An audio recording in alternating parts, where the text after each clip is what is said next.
To quickly give a day of giving update, we have received 130 donors for the day, so give yourselves a hand. If we get 17 more by what time, Chad? By midnight, we then will exceed all of the day of givings before. So 17 more. So encourage your friends, encourage others to give to the seminary. At this time, I would like to turn to our celebration of the Bedenbaugh Award. The Lutheran Theological Southern Seminary Alumni Association instituted the John Benjamin Bedenbaugh Award in 1993 to commemorate the life and to honor the memory of our friend and brother, Dr. J. Benjamin Bedenbaugh. For 40 years, Dr. B contributed tirelessly to the ministry of the seminary, sharing his extraordinary gifts to the formation of women and men for Christian discipleship and ministry in Christ Church. Benjamin Bedenbaugh attended LTSS in the 1950s and was given authority as a student instructor. Before he graduated in 1953, the seminary board appointed a special committee to find him a scholarship for graduate study, placing $500 in the budget for that purpose. It was a smart investment. Bedenbaugh began to teach at the seminary almost immediately and served as professor of New Testament until his death in 1993. His years of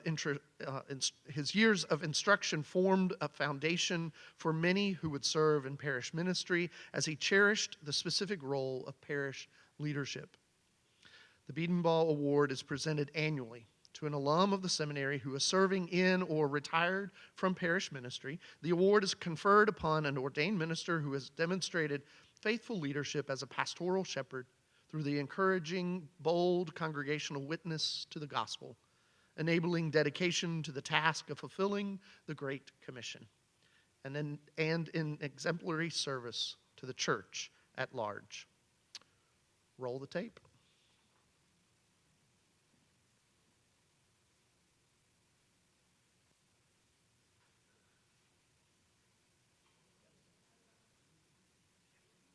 The Dr. John Benjamin Bedenbaugh Award to the Reverend Brad Bellah.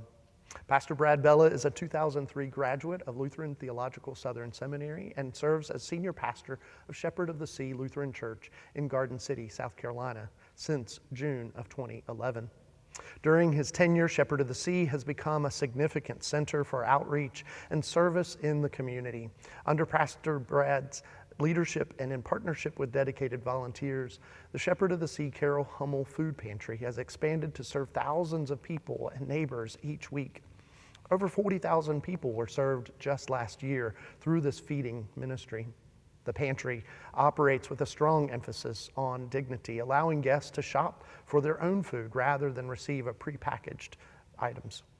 Shepherd of the Sea has also been a Reconciling in Christ congregation since 2019, publicly affirming God's inclusive grace. The congregation further demonstrated its commitment to welcoming the stranger by helping establish a branch of Lutheran Services of the Carolinas in Myrtle Beach, supporting refugee resettlement in the region. Pastor Bellah's ministry reflects a deep commitment to partnership, working with congregational members, community organizations, and ELCA churchwide ministries to encourage bold congregational witness to the gospel and faithful engagement with the Great Commission. Pastor Bellah is married to Mandy Bellah, and together they have two children, Gracie and Drew Bellah, both currently in college. We are thrilled to recognize Pastor Bellah's many and faithful accomplishments in ministry and present this year's Bedenbaugh Award. First, I would like to say thank you. I am so grateful and privileged and honored to serve Jesus and His church as a rostered minister in the ELCA. And I'm filled with gratitude for where I was formed for this ministry. I'm deeply grateful for this honor and for the generosity of Lutheran Theological Southern Seminary Alumni Association to receive this Bedenbaugh Award, named for a pastor and a professor who devoted his life to forming others for ministry, is truly humbling, and it is deeply meaningful to me. I graduated Lutheran Theological Southern Seminary in 2003. What shaped me most while I was there was not simply the information that I was taught, but how I was taught. Professors like Dr. Tony Everett and the late Dr. Phil Baker did more than pass along information to me. They modeled a way of being and serving, paying attention to what God is already up to in the community, and then stepping into that work with curiosity and courage. That's where the language of partnership really took hold for me. Ministry is not about getting people to fit into something that we can control. It's about noticing where God is moving and joining in. At Shepherd of the Sea, we don't call people members of the congregation anymore. We call them partners. We are partners in ministry, grounded in the waters of baptism. None of us owns this work. We're all sent into it together. Because of the formation I received in seminary and because of the learning I continued after graduation, I was stretched and I grew. I learned early on that when we center our life together on word and sacrament, Jesus is the center. So we're given tremendous freedom. There is no limit on God's Spirit unless we place limits on it. A few years ago, during our seminary's 150th anniversary, Dr. Hawkins and others planned an anniversary worship service modeled after what the founders and original partners of the seminary would have used. The community revisited Lutheran worship from generations past. What struck me as radical then was how adaptable and expansive our ancestors were only after a few generations of being in the United States, when they didn't have privileges we now take for granted as modern Christians. Their need for adaptability led them to freedom in worship in many ways that we might even frown upon today. That's not Lutheran enough. I'm positive it was not the intent when they planned the anniversary service, but as I was exposed to how different those worship patterns were and the adaptability our ancestors had to embrace, that gave me the confidence to embrace multiple expressions of worship. Clutch our pearls. Even contemporary worship. Am I allowed to say that on this film? At Shepherd of the Sea, the congregation I now serve, we gather in 3 separate worship services, 2 traditional and 1 contemporary. Ironically, our contemporary service has become our largest worship service by far.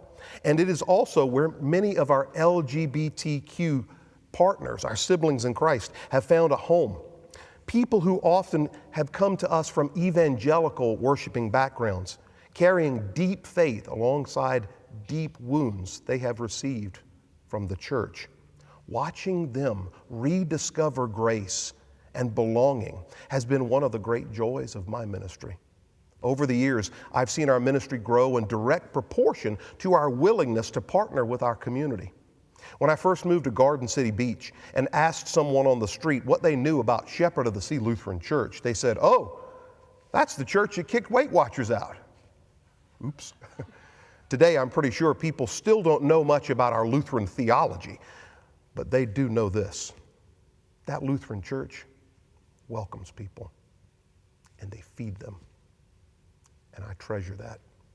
I also treasure that Shepherd of the Sea has embraced what I think is a deeply Lutheran instinct to be explorers. We try things, we learn, we fail, we adjust. We saw that clearly, all of us, during the COVID pandemic when we embraced online worship. But for us, it's no longer a temporary substitute. It has equal footing as a gathering of God's people every single week. That community continues to worship with us from across the country every week, not just watching but leading, reading and participating. In fact, just last week, when weather forced us to cancel in-person worship services, we still gathered together online because God had already formed us for that moment. The buildings tell the same story. Once quiet and underused, they are now constantly filled with recovery groups, scouts, blood drives, community meetings, and neighbors finding space and welcome. All of our problems tend to be around growth, and those are good problems to have. Please know that I accept this award on behalf of those who formed me and those whom I still am honored to serve alongside. All of them are partners in ministry whose lessons I'm still learning. I want to close with the words of one of those teachers. At my ordination in 2003, Dr. Tony Everett was the preacher. He reminded me that although I was being called as a pastor, none of us are sent out to be the shepherd. There's only one shepherd, and that's Jesus. And we are called to be his sheepdogs. That image has stayed with me.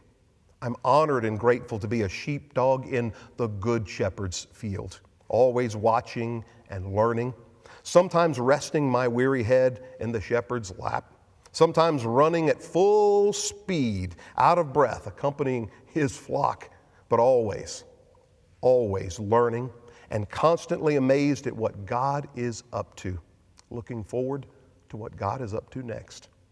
I thank God for the privilege of this shared work.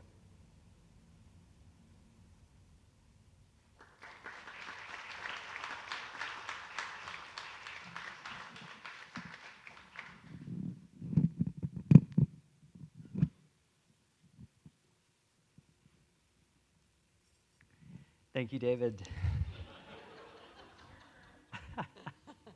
So friends, welcome back. And now it's time to continue that conversation, and it's a joy to do so, to be here to continue with Vance with some of our faculty here at LTSS, Dr. Justin Nickel, Dr. Brent Driggers, and Dr. Melanie Dobson. And we want to continue this in the way of how we do here at LTSS, called Theological Jazz. And that is to have a theme, a melody that each of us can add our voice from our different disciplines and our different perspectives to create some harmony and learn to improvise together and see where the Spirit is leading. So we're going to enter into some of that conversation here with Vance and the faculty, and then with time given, hopefully open that up to some questions and answers in response to this lecture, this time with Vance. And I want to just begin by giving you thanks, Vance, for giving us a vision of this task of repudiation as a real mechanism for decolonization, with a goal to move beyond just an acknowledgement, beyond intellectual awareness even, towards some real disruptive and generative practice within the academy and the church.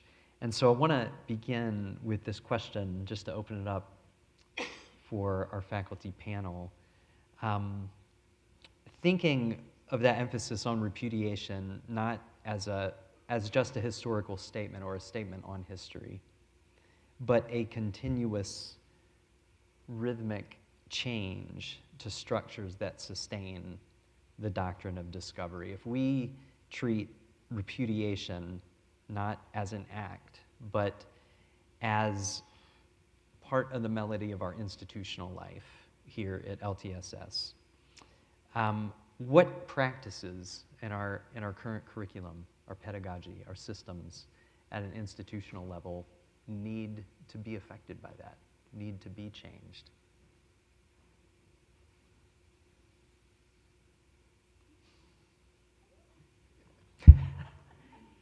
Melanie, David handed you the mic, so maybe we can start with that. Oh, thank you. First of all, I do want to thank Vance. Thank you for bringing us your wisdom and insight. Thank you. I also want to thank our alumni for being here. Thank you for making an effort to come, and extra credit for staying for this part. So thank you. Yes. I've got a tickle in my throat right now, so I'm gonna pass it and let me, yeah.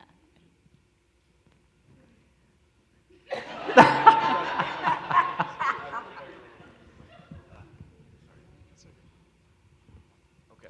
Sorry, I genuinely thought he was asking for the microphone. Okay, apparently I'm leading off. I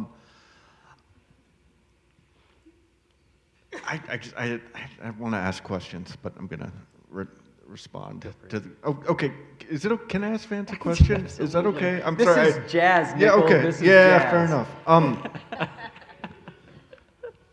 So,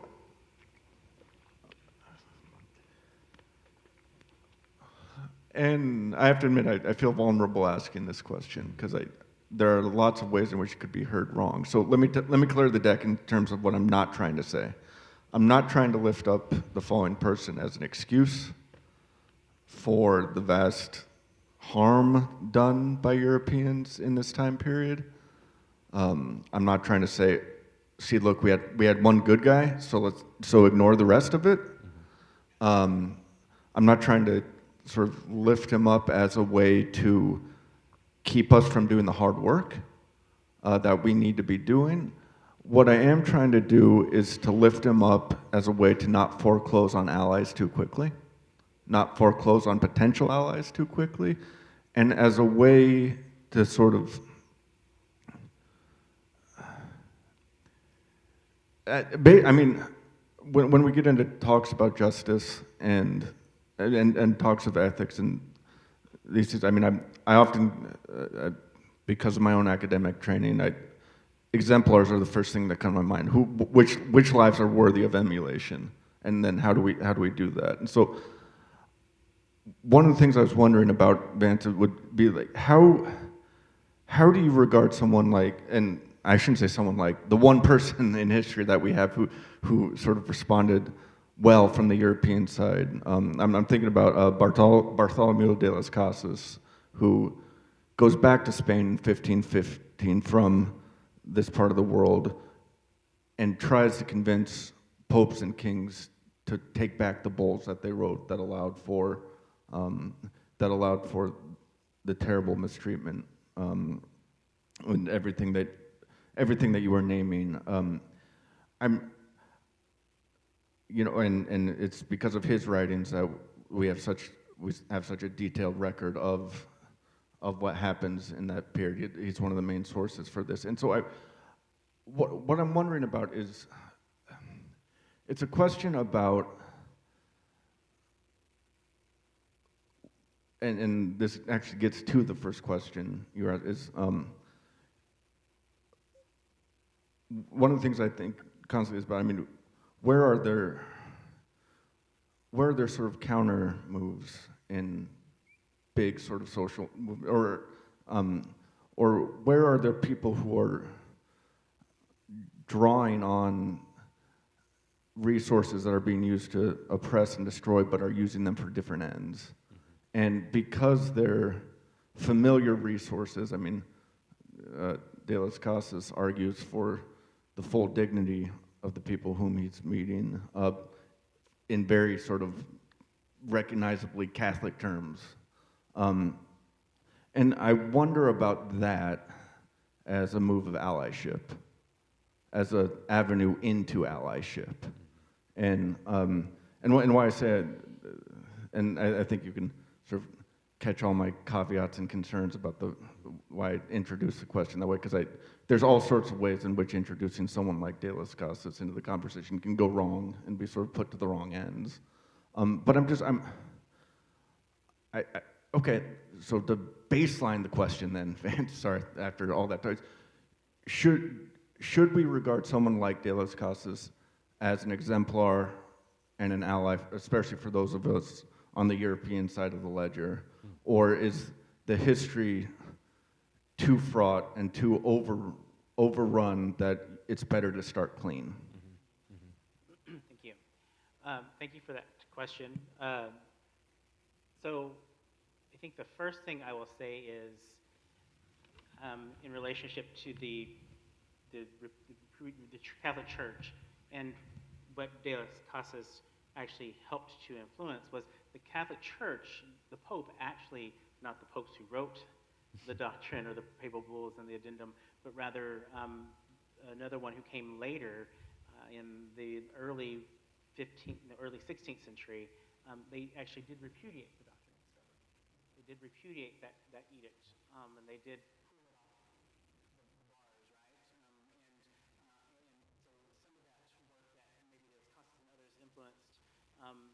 like him influenced at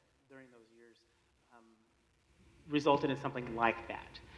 Unfortunately, the damage had already been, the permission for damage had already been given, and so the damage was going to continue, both Catholic and Protestant damage. And so, so that's important to think about. I think also De las Casas could certainly be utilized as an example, but I think it has to be in concert with others. That it can't be that one exemplar. It has to be, he did this, and also these people did that, right? So one of the things that I think about is, I mentioned Elias Boudinot, who's actually my cousin, who was actually first named Galagina, but changed his name to Elias Boudinot to honor his benefactor, who paid for his undergraduate education, if you will. But Elias, he created in concert with Samuel Worcester, a Presbyterian pastor, the printing press that then printed out the first and many since then Cherokee Phoenix newspapers, which was first bilingual newspaper in indigenous language, which influenced then the knowledge and informed folks in the North and in Europe of all the things that Cherokees were experiencing on the ground in relationship to the military folks that were being pushed on top of us, the Georgians that were trying to make their way into our land. After we ceded 90% of our land already, right, and the federal government's abuse of us. And so Sam Worcester's another one. Now, he has some history because he also was the first president of the Foreign Mission Society, which assigned for the longest time all the missionaries around the world. And so he actually, while a justice seeker for Cherokee people, was the person who gave permission for the annihilation of Hawaiian people. So Sam Worcester, right? And so Sam Worcester even came across the Trail of Tears and created a new mission Presbyterian mission in Oklahoma, or Indian Territory.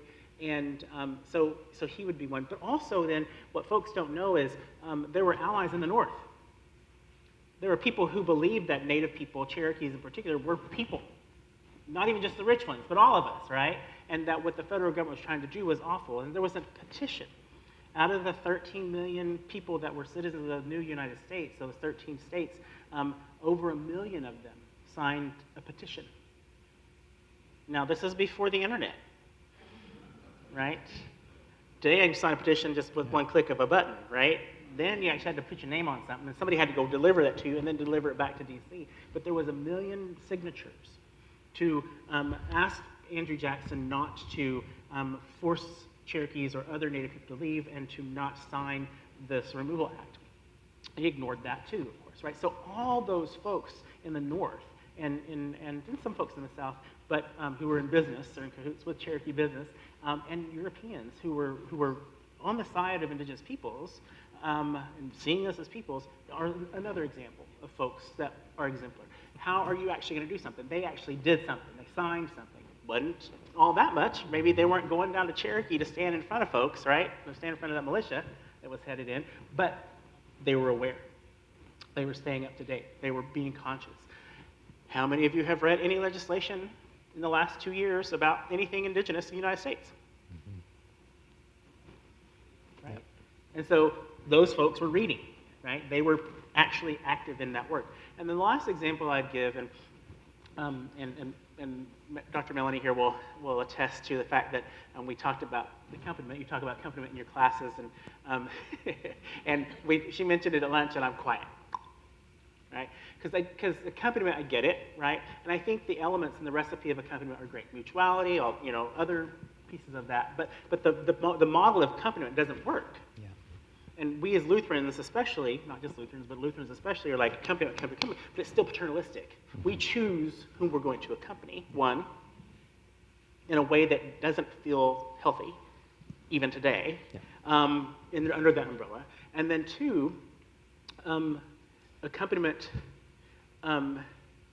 is paternalistic in that way, but also number two, I guess, is making sure that when we are doing accompaniment, that we really do accompaniment. And this is not meant to offend anybody who might still be in this room, but when things get shitty or when things get scary, you don't leave. Yeah. So the example would be someone like Paul Bowe, Reverend Paul Bowe, who, when the CIA and the FBI were cornering the folks at Wounded Knee, he and other Lutheran pastors were there, standing between the armed CIA and FBI folks and the native people who were holed up in that church, and refused to leave, and were willing to give their life for the right thing and for the relationship. They understood that was their responsibility as a white body. And it wasn't just like, oh, show up. It was they already had this relationship. So if we have these relationships, and so that becomes then the next ethic. Yeah. If you're going to be in a relationship with us, there's some responsibility. Just like we feel like there's responsibility to you. I'm here. I could be home with my mama. Mm-hmm. I could be on the couch watching my soap operas, whatever, right? But I have a responsibility to my siblings. And most Native people feel that way. And so Paul Bowe, being the prime example of accompaniment, would be another example. So I don't think there's one exemplar, and I also think that there should never be just one person. I don't think that's what you're saying, but to just encourage us to add as many people to that list as possible. Mm-hmm. And then I can certainly give you a list of others who, all of us today, or not all of us, many of us today also have different levels of accompaniment, if you will, if you want to use that word, or commitment to that responsibility to each other, especially to Indigenous peoples, that we could even list today. But for historical figures or for lessons from our ancestors, those are the examples I would offer. Mm-hmm. Yeah. Thank you. I think I am ready now. And I'm going to stay with what Dr. Nickel did in terms of just asking another question, which is helpful. But I am going to include reflection on what we do and our curriculum as well. So I'm struck by some comments you made at the panel on Tuesday, and then hints of it again today, where you spoke about the ways in which Native peoples understand themselves as integrally related to the land, the creatures, the flora and fauna, where they come from. And when they're taken from that land, they lose their sense of who they are. And this reminds me, too, of the work of Willie James Jennings in his book, The Christian Imagination, where he says that what European colonialists did was to exchange identity spatially, identity of place, and to locate it solely within a racialized identity, specifying it based on certain phenotypes rather than a whole series of rich relationships with the land, with its creatures, with its plants. And instead, it becomes located in what your hair texture is like. And so it's a dramatic difference, and that locus is the creation of whiteness, according to Jennings. And so it makes me think about the reality that it should matter that LTSS is now here in the land of the Catawba in our teaching. And this leads me to a confession that I haven't taken my students to the Catawba River in any of my classes, though I will encourage them to do that in spiritual practices next week. They'll be encouraged to practice ecological relationship with the land. But nonetheless, it just creates a wondering around, I think, the insight that we need to be in relationship as a seminary with this particularity, with this land, with the creatures, in a way that would be different than where we were in Columbia. Were we doing that also? And so I wonder if you can give insights into this kind of relationality that we're called to foster, which is a repudiation of whiteness and maybe a way to, for us, to open our hearts, minds, spirits, our whole selves, to becoming more whole with the land. Sure. No, I appreciate that. Also, in fact, I teach a class called Indigenous Thought and Theology. And part of my conversation in that class, and a couple other classes actually, have to do with this. A lot of the theology that I do preach and teach has to do with land and relationship and place in particular. And so I guess my first thought in response to your question is the reality for us, the truth that is for us, is that we are of the land, right? We are literally birthed out of the land. And that Mother Earth, when we say mother, it's not as if it's just some cute thing to call mother, but rather that we understand that the provisions and the care that the creation gives to us is like our mother, is a life giver, and was the first life giver to in our creation story. So, for instance, you know, the Hopi are birthed out of the hole in the ground, right? Another different type of hole, but wind cave for the Lakota people, right? The Dakota come from the falls. The Cherokees were out of the sky, but we don't believe that birthing is any different than coming from the earth, right? Because the universe is all connected. And so that's one thing, is understanding that there is an intrinsic, there's no separate.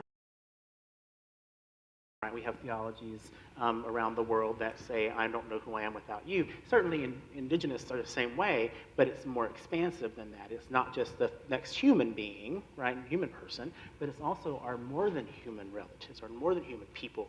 So it is the animals.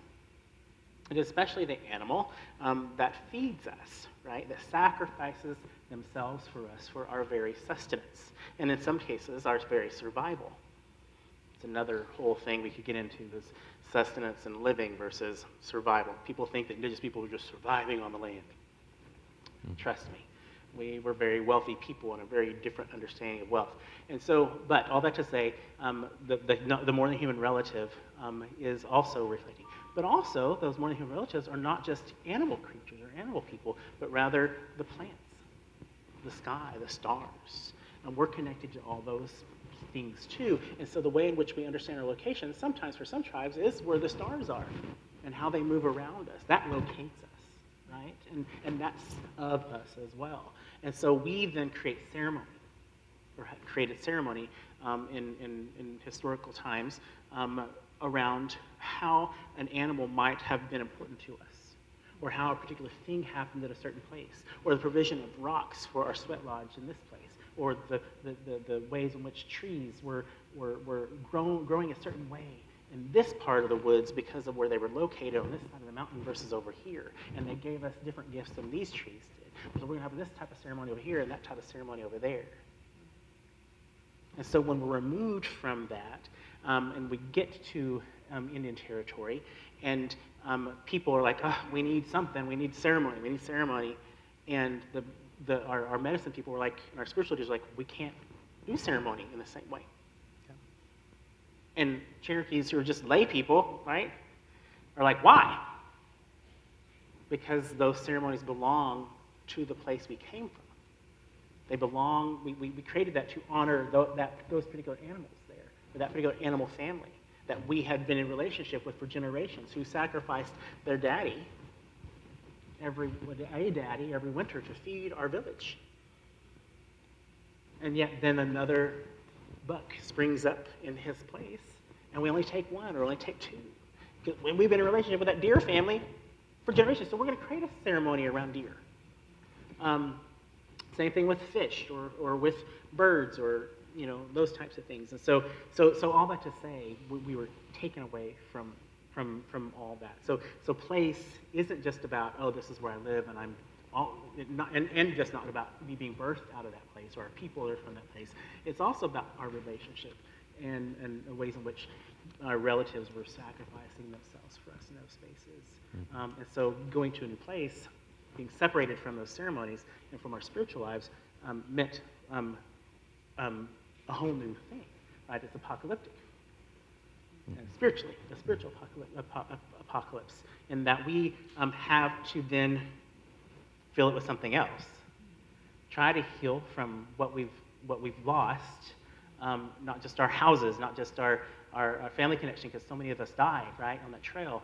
Not just a relationship with our northern human relatives, but also our spiritual lives, and the way in which we see the world and the universe around us was stripped from us. And so recreation looked like something very different. So recreation looked like the stomp dance, which has become a traditional ceremony for us.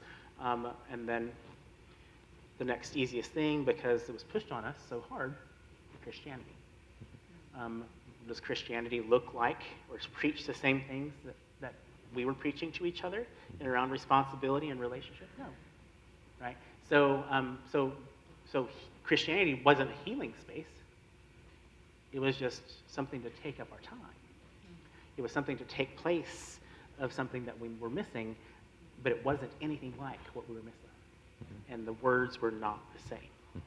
And so it was apocalyptic in that way. So I don't know if that answers all your question, but that's what came to mind for me when you were asking the question about what does it mean for us to understand place as intrinsic.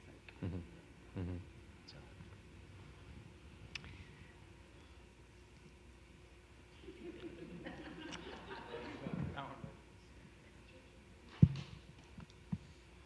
Yeah, with just super deep appreciation for Vance's remarks today. And it's the second time I've heard Vance. I don't know if Vance, you remember the last time you were at LTSS in Columbia, and I brought my dad to that, and it was super meaningful and just as meaningful now. I don't have a question. Well, I probably have a million questions, but I just have a couple of personal pedagogical remarks, because you've asked the question kind of curriculum, pedagogy, and I can only really, well, I'm a biblical studies professor. So when I hear Vance give this just really jarring description of what you call the reality of your people, invasion, the labeling of others as savage, stealing land, displacement, hunted down, forced conversion. If you just gave me that list in a vacuum, I would think the book of Joshua. And I don't know if that's an elephant in the room that only I'm glimpsing, or if other people have considered that or not. But so when I hear you ask, how can Christians steal land and still call themselves Christian, it's kind of biblical. And I know we can debate, well, that's a bad interpretation of Joshua. We obviously we can debate that. But if we're going to talk about, I think, taking repudiation seriously, and here's where I think I'm convicted pedagogically, and without wanting to be too provocative, but I've kind of taught my Bible survey course, or really all my biblical studies courses for years now, with a kind of an internal, unspoken sense of repudiation of the Deuteronomistic doctrine of conquest. But I think I soft pedal it in the classroom a little bit, so I'll let students corner me with questions, and I may kind of answer, well, I think but I don't know, hearing Vance speak for the second time, understanding that they're serious theological questions that I think should be part of the discussion, I do wonder if it's time to kind of take that bull by the horns a little bit, and because it's not a children's story, and that's how I encountered it, and I loved it. I still love it, actually, as a story. I really do. But that story starts in Genesis 12, and of land, and it echoes into exile. And I don't know where I'm ending this, but these are just kind of questions I have as a biblical studies instructor. For me personally, and I've talked with Dr. Rimmer with this a little bit, it requires more than coffee, but the question of kind of how God relates to violence is a big question in here too. And I would like, here's where I'll land. I'd like LTSS to be a place where you can kind of ask those hard questions within a kind of enthusiastically Christian community, so that you're not getting critiques of Joshua simply from, you know what I mean, like skeptical scholars who we can learn a lot from, but can we do a little bit of integration and, walk and chew gum at the same time and ask kind of hard historical, theological questions without feeling that our faith's going to be, you know, not left standing at the end of the day. So, yeah. So, if I can, Dr. Driggers, I want to push into another question that we have on the table, and you're leaning into it, is what does it mean for us as in terms of decolonizing and liberating theological education, right? There's a certain question at a syllabus level. You were talking about your professor, Vance, who, you know, you make a curricular, well, maybe a curricular move, but a course level move, certainly content, who's represented, what are the voices there? And Dr. Driggers, this is what I hear you're pushing into this question.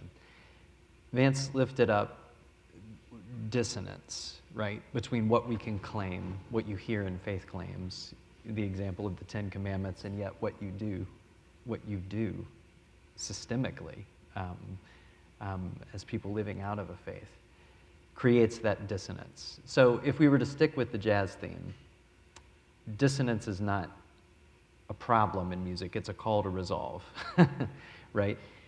So when we hear that, right, what's the opportunity in the academy to make those real curricular shifts, recognizing the epistemological, say, hegemony that you're taught, right? You're told what the standards are. And yet, how do you work in that to really transform the system? So what's the call? Yeah. Yeah, I think one problem is the disciplinary distinctions, and you and I sync on this. I would like, and I think there's a reason we have those. You want to be an expert. But I would like to see more just strictly interdisciplinary topical courses where you can, you're not confined. We already do this probably better than most, to be honest. Like, I'm a theologian, you do Bible. You know, we're kind of all over the map. But curricularly, I think is a different question. It's one thing to try to ask theological questions in a Bible class. It's another thing to bring faculty together in the same space to talk about hard topics, and you can kind of learn a little bit of the discipline that way. Yeah, and while you're arguing over who's going to play the next note, go ahead. But I want to, you know, giving an example of, you know, within our coursework, right? Within, there's a question of whether you change it systemically, right, from like a curricular level, which is one way to do repudiation systemically, or being the yeast from within, you know, and changing the representation and the voices. And I think, I mean, for example, just to put it on the table, like within liturgical theology, right? Students that are here who would have taken the class will know, like, starting teaching that from cosmology at the beginning is not just a question of what we do in liturgy, but whose cosmology, right?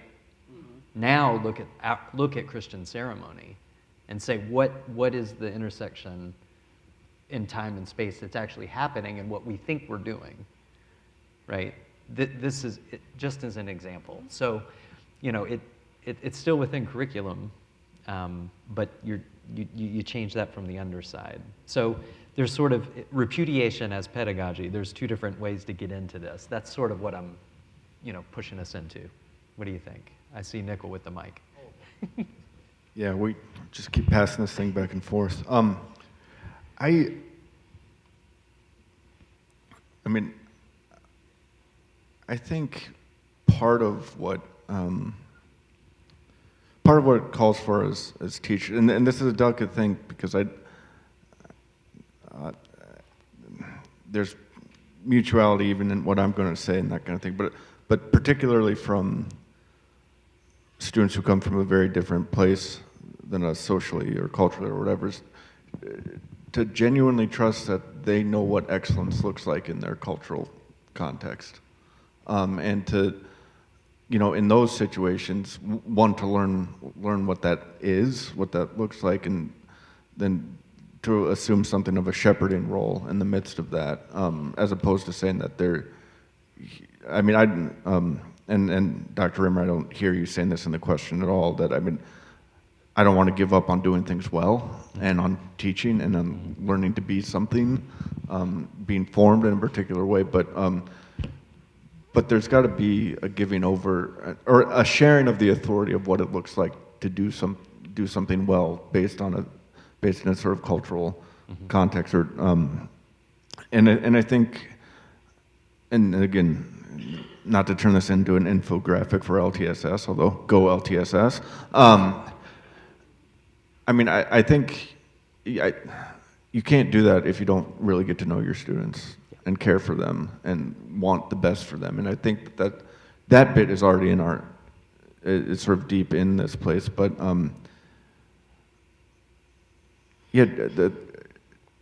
trusting that formation can look different in different ways depending on the person, depending on where they're coming from, what they want to do, and that I think it calls for flexibility on our part as professors and leaders, so to say, like, okay, the formation towards something is going to look different depending on what the something is that the towards is moving to, whatever that word salad.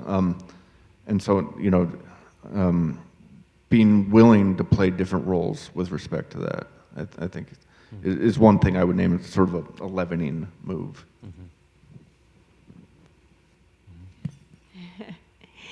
So I'll just land this concretely in my own learning. And I loved that you said learning was the first step. And that's what I get to do as our job. It's so awesome. That's why I'm such a geek, is I get to learn all the time. So I know I'm in the right place. And one of those, it's an ongoing learning for me in terms of course formation, syllabus formation. And I really challenged myself this year within Methodism, which I teach the Methodist series, History, Doctrine, Polity. I challenged myself to decolonize it. And so that meant I had to undo my own formation in terms of what I received as kind of the corpus of what Methodist studies looked like.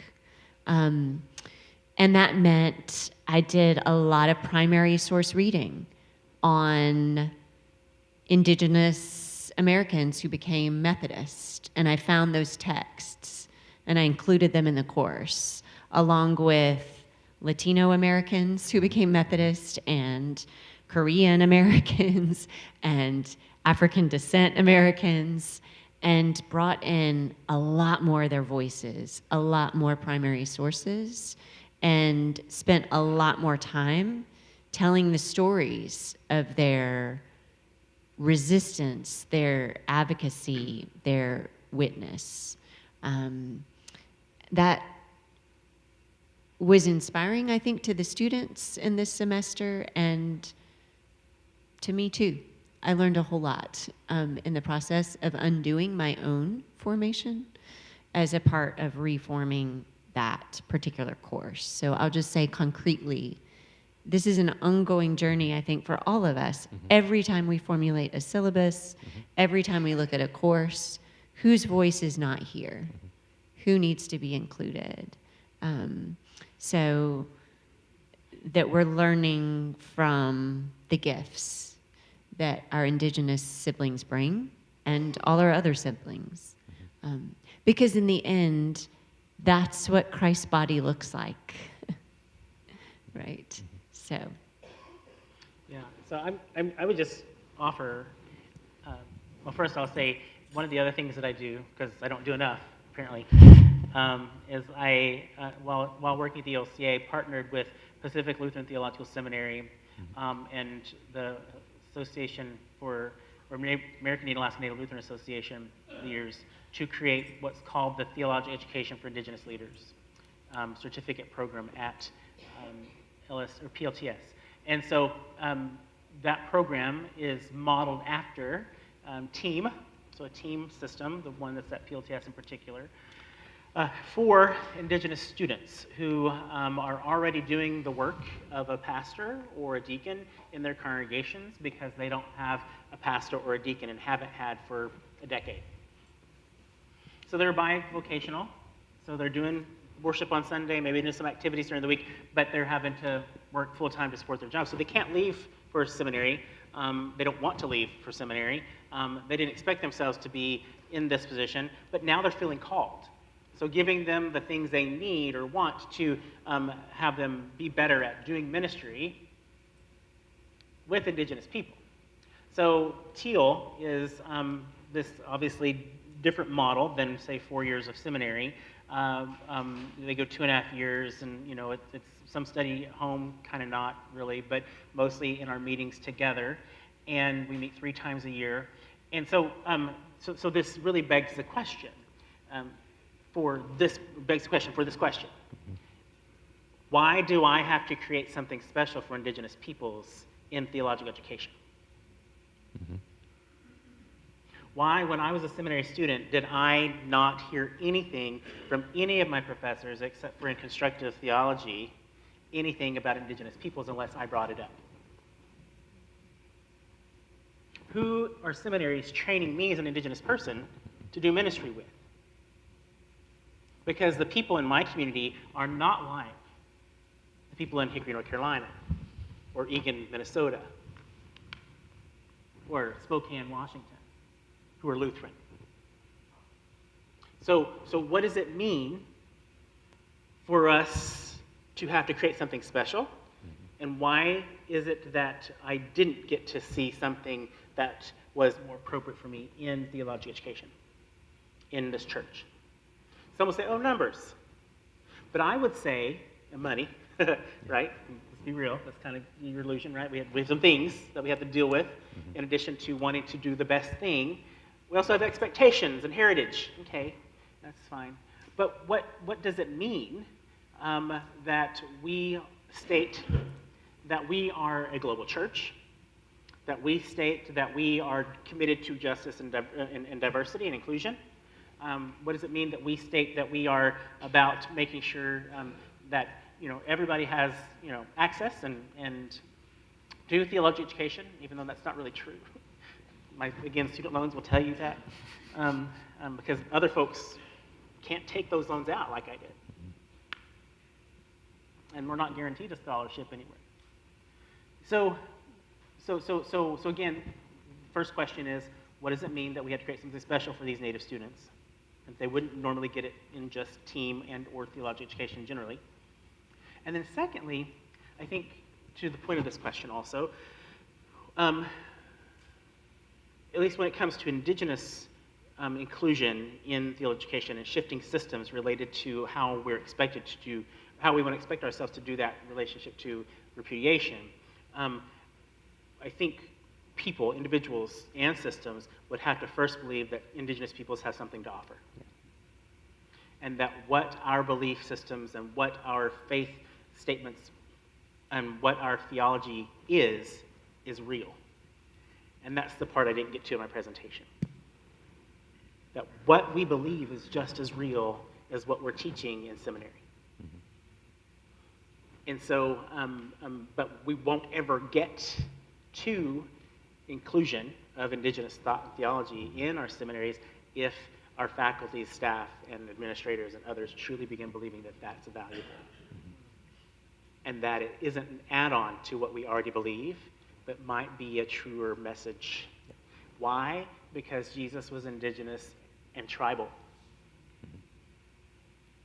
Jesus was Palestinian and Jew. Mm-hmm. And so if Jesus is Indigenous and tribal, guess what? The stories he was telling and the preaching he was doing are Indigenous stories and preaching. Mm-hmm. And so Indigenous people is actually probably, even though it's been translated and messed up throughout time, right, in this English way, what we're still receiving actually is probably seen more clearly by those of us who are Indigenous than even you who've been forced to understand Scripture from a particular perspective that isn't Indigenous, but European. So I just offer that, that you have to truly believe that there's value there and that it's real, and that, I don't know, white people have something to learn from Indian people. Indeed.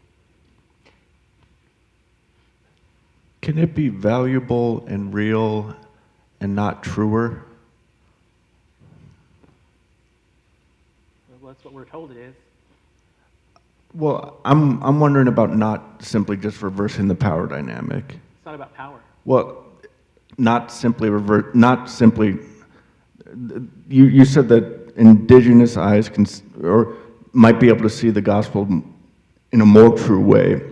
I'm asking if we can get rid of the more true. Okay, so it's an either or. Well, it's more true though. Is that what you're saying? I said maybe it's more true than what we've been taught. Could you elaborate on that for me, please? The maybe Well, it's more true? It's more true for me. Okay. And so maybe it'd be more helpful for you if you understood how I understand gospel.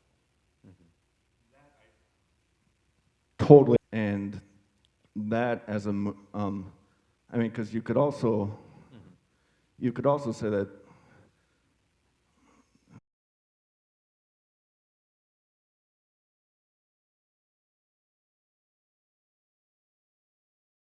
In our own indigeneity, we're dislocated from those places, right? I know, I have the luxury, unlike a lot of African Americans, of knowing exactly where my family comes from. So I know my indigeneity is in the south of Scotland and the north of England. I can go there to that land today and I know it. So this Celtic, right? For me, this is what it looks like to retrace the steps, to get in touch again with who I am. And she says in doing that, you rediscover both, or you discover what was colonized in your tradition, and you're liberated, right? It's a gracious invitation on Sherry Mitchell's part to say, for white people, this is how you do the work, you know? And so it's discovered. For me, I hear your question, Nicole, and for me, it's not about discovering, you know, which truth is truer. But I feel like that's what you are. You know, it's an example of saying, go back and ask yourself again. When you say salvation, when you say word, when you say grace, what do you think you mean? And is that actually true to you? You know, and then we learn. We bought into that barbecue. So maybe, indeed, my statement is truer about Texas barbecue than one you might halfway make about South Carolina barbecue. And so my point is that when we are stating our claim as indigenous peoples, for me, it's not about competition. We will never have the power, and we will never be equal. So for me to even say that this might be truer, right, doesn't have any effect on you or the power dynamic of the conversation. But it does impact how we receive or react or potentially wish for something that's a little more equal. So I can appreciate that, but the reality is we never will be. So even in the want for you to have us be equal doesn't make sense to me as an indigenous person.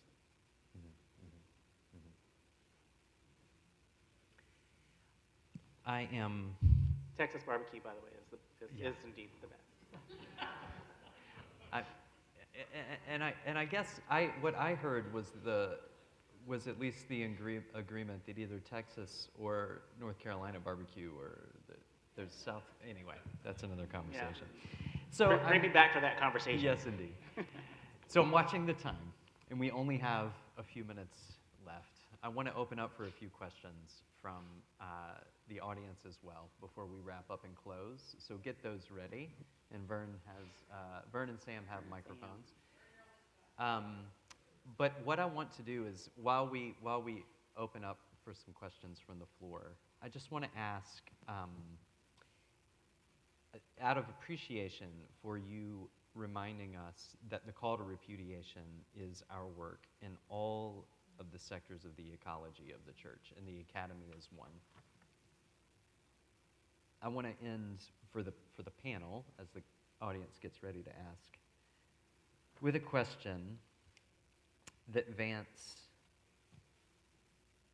talked to me about, wanted to ask. It's a very important one, which is, what would it hurt if we actually made these changes for institutional systemic change, repudiation, as a repudiation? What damage would it do to shift our methods to respond to decolonization and dismantle systems in order to have real systemic shift? Why is it so hard?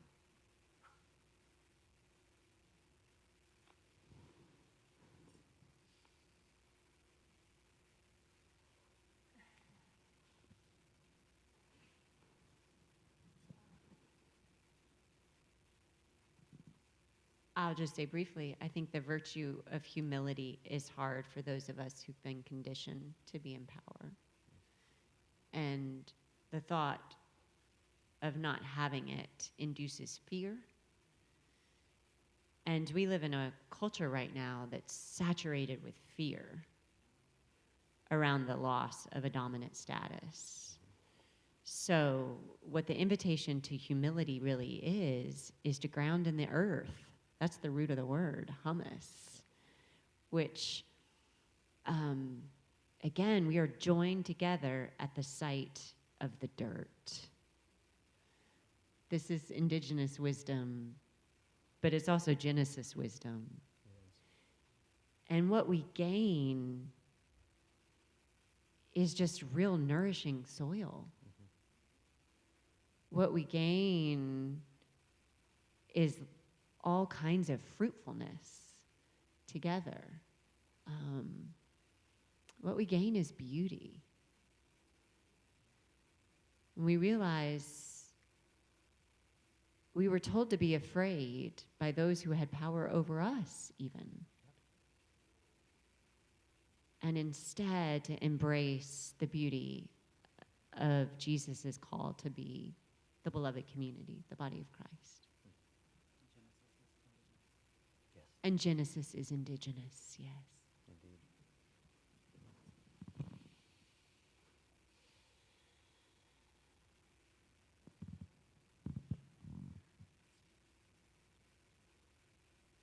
Any others? No. Amen. Amen. Friends. A little time for a couple questions. Olivia. If you can, just very quickly, just at least say your name. So Vance knows. Okay. Hi, I'm Olivia. I'm a student. I'm going to ask a question based a little bit on what Dr. Rimmer started to say about Christian education. I think in our worship class last semester, we talked a lot about liturgy as a primary expression of Christian education.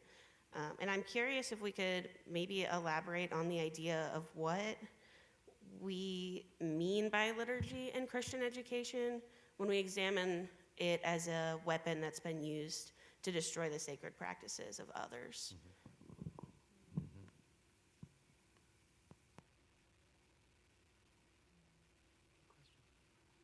It is. Yeah.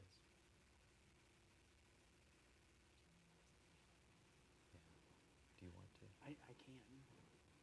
Go right ahead. Go right ahead. What first comes to mind for me as you ask that question is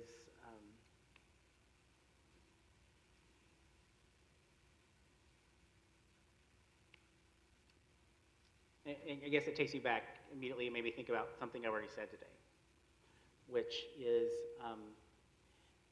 and I think I said some things outside of what I said today to somebody that I'm trying not to also say again, but the imprisonment, the imprisonment of liturgy sometimes keeps us from being able to see beyond our own existence as a Christian in our worship life or in the liturgy or in the call to justice and our relationship with somebody else. I think about in comparison how ceremony is done, and how ceremony for us is communal, and everybody has a role, and it's not just human people who have a role, but it's, you know, the rocks that come from the creek that are going to be heated in a fire. They're going to make the steam for the sweat in the sweat lodge, but it's also the bear skin or the deer skin or the buck skin or the buffalo skin that cover the twigs that have been cut. And all those are human, not human, but all those are people, right? Those are not more than human relatives. And then we have a role. And the sweat is to purify ourselves so that we are better humans that will then take care of. And so our liturgy, in, say, just that small example, is one that really is inclusive of everybody in their role, and is inviting to everyone who might need. Even if it's just folks who don't need to be in the sweat because they've either had one recently, or they don't need to be part of that ceremony, but they want to be supportive, so they bring the food, or they help prepare the food, or, you know, and they're just sitting around waiting for the sweat to end to help break the fast. So for me, when I think about the juxtaposition of those two things and the dissonance that is created by Christian liturgy, and I hope I'm answering your question, but this is what it made me think of, takes us to a place of solitude that I think is also can be important and helpful, but doesn't necessarily always engage us in communal activity when it comes to worship, or when it comes to our call to do the work outside of worship space. And so, whereas the liturgy for Indigenous peoples is already doing that work, right? And it's just the preparation for what the next work is in that liturgy. So again, I'm not sure I'm answering you directly, but that's what come to mind for me when I think about how liturgy, at least and from my immediate reflection, imprisons us and separates us, maybe sometimes more than it encourages or it allows for us to be engaged with one another. You know, and some will argue different, and that's fine. But as a Native person who's a Christian, that's my experience. And so, so I don't know if that's helpful or not. Thank you. Yes, and not just as another response as one who taught the class, Olivia, but I think that's another example of when we consider what our liturgy is and what we are doing, right? Which it says what it does and does what it says. That helps us retrace our steps and ask that question you're asking to our liturgy. How did this get disconnected from the place? How did it get disconnected from the fact that the bees made the wax for the candles and the fields made the oats for the bread? And that this isn't happening just anywhere. It's happening in this community here in Hickory on the shores of the Catawba River, right? It's a question of disconnect. And when we ask those good questions like you're doing, this helps everybody retrace their steps, right? Which is so helpful. Any others? Please. I started to ask Vance a question before you formed as a group today. My name is Mark Bredhill. I'm a class of '84, I guess, the 20th century. This year we're going to have an awful lot of hullabaloo about the 250th anniversary. And the question I started to put to Vance, reassembled, was I was hoping to hear possibly some wisdom about how to treat the Declaration of Independence as an imperfect document, especially as it speaks to heathens in our nation. Just to repeat the question, because that mic was cutting out, it's how do we speak to Declaration of Independence as an imperfect document? As an imperfect document. Yeah. As an imperfect document. Celebrated this year. To be language in there that doesn't need celebrated. A document that's going to be celebrated in this coming year. And it's, how many years has it been? 250? Has it been that long already? God. Right. Just kidding. Kind of. The Declaration of Independence. Well, first I'll say this. Native people love fireworks. We just love doing fireworks, and we have these grand fireworks shows. My dad, who was created the best or #1 volunteer fire department in the state of Oklahoma, began a fireworks show in our little bitty tiny community, and now people from miles and miles away come and And so fireworks, right? Some even will say 4th of July is great, you know, to celebrate this independence of our country, because there's different ways in which people think about how we are engaged in this country. It's not just about people signed up for the military even before we were citizens in this country because we wanted to protect the land and our people, right? And so there's different, our warriors and our veterans are important to us, even today. So I'll just preface with that, and then also say, at the same time, there are some of us, even those of us who will take their nieces and nephews to watch fireworks when they don't really care for them, is a document that continues to live in antiquity, not because it doesn't have value and didn't set up a really pretty cool union, right? I don't know, modeled after indigenous thought and then modeled after indigenous modes of operating and democracy. And at the same time, in that document, Native people are called savages. Mm-hmm. That never changed. Go look at your I mean, you took social studies, right? You took other humanities classes, history classes that talked about the Declaration, but at what point did your teacher or professor lift up the fact that indigenous peoples were called merciless Indian savages? Mm-hmm. Nobody. Not even mine. And I went to a very Indian school. And so, for me, the thought of celebrating something, a document in particular, beyond even just the 250 years, but the document itself is something that I can't necessarily celebrate because it doesn't celebrate me. It's not offering me freedom. I wasn't offered that independence in that 250 years ago, or in that document. We were called savages because we were already we're still considered enemy of the state at the time. And at the same time, we were beginning to be put on reservations in our prisons. So while that might seem simplified, the reality is that's the truth. And so for me, it would be hard at any point for me to say, oh yeah, go celebrate those 250 years. Go celebrate that document. Couldn't do that without, one, stepping out of line with my grandmas, and two, potentially offending other Native people. Now, am I the only one called to work not to offend Native people? No, all of you are too.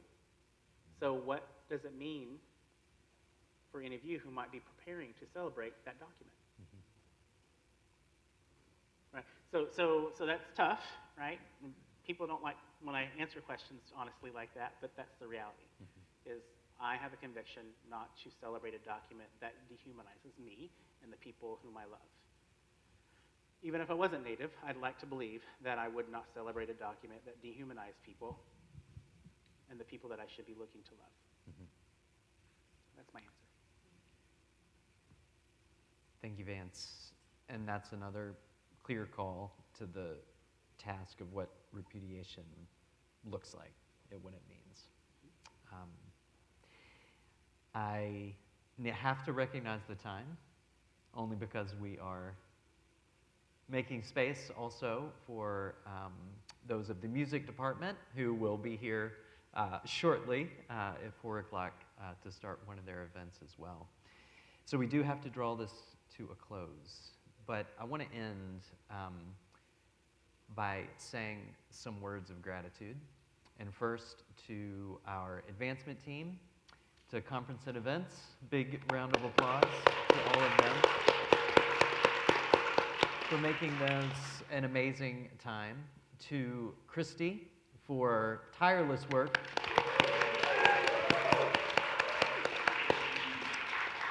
To our alumni board and to all the alumni that have made this event over a few days what it is. So thank you, David, and all. And then finally for the gift of this call to embody repudiation and to continue to ask the questions, what does that look like for the liberation of us all? And I just want to affirm that while that doctrine specifically, the call to repudiation and the doctrine of discovery for the ELCA was a call for us as a church to do that work, within the ecology, those of us on the side of theological institutions in the academy can participate in that with the church proper, but also take up our role to do that within the ecology. And so I want to thank my colleagues, the faculty that are here, and those that aren't able to be here today, for continuing to strive to do that work. In Vance, we receive your call seriously, and to do what we can institutionally and at the level of what we control immediately, which is coursework, representation, voices, and want you to know that we take that as a gift. May it bear more fruit. And I just want to say that as we look ahead again, I want to acknowledge the fact that Lenoir-Rhyne University will be looking to the commemoration of a degree that was conferred to Henry Owl in 1927, whose mother was Catawba, whose father is Cherokee. And he was the first person, non-white person, in the state of North Carolina to receive a higher ed degree. Happened here at Lenoir-Rhyne. 1927, and on quick succession, 2030, which I've said multiple times will be our chance as LTSS within Lenoir-Rhyne University to retrace our steps and to learn more about our history in this mode and model. So for the sake of Henry Owl, for the sake of our own ancestors and yours, Vance, I just want to thank you and just ask you to keep walking with us as we head into those days and retrace our steps. We are more than words can express grateful for the way you accompany us on that journey. So that's our last word of gratitude. Let's show a sign for Vance. Thank you, friends.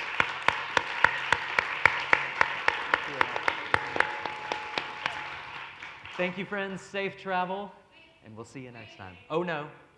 Wait.